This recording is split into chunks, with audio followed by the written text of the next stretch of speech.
Okay, this is how you're going to solve this problem. You're going to put 0 here, negative 9.8 meters per second squared here. You're going to pretend that the stone is dropping. Pretend to drop stone instead of throwing it. Your height of the cliff is 44 meters. Happy and you know it, you found 3 things. 1, 2, 3. Eventually, you're going to have to solve for time. Time is first. Time, you're going to use this equation, 1/2 AT squared. Where did I get that from? I got it from this. The initial t plus 1/2 AT squared, with that being 0. Eventually, you should get time is equal to something.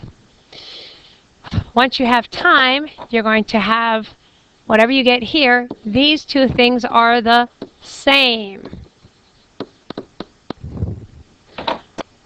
Solve for this. V final equals V initial plus AT. This is 0. So V final is going to be negative 9.8 times that number, T. All right, now solve, working over here. Now go here. Now solve here. Right.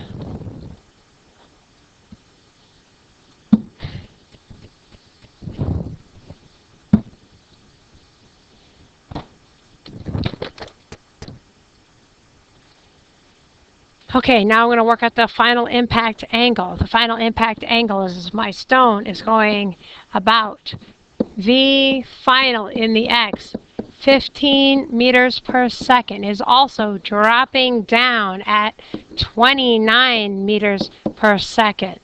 That's my V final in the Y-axis. To solve for my final velocity, I will make it black. This, plus you need to make it a straight line.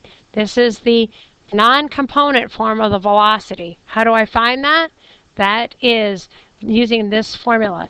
A squared plus B squared equals C squared. So I'm going to do 15 squared plus 29 squared. This will be C squared. V final will also be equal to C, which will be equal to the square root of all that information, which will be, eventually, C should equal to 33 meters per second. All right, how do I find this impact angle? The impact angle, I'll do it over here, is inverse tan of opposite, which is going to be 29.4 or whatever meters per second.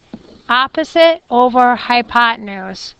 29.4 divided by 15. My theta should be blah.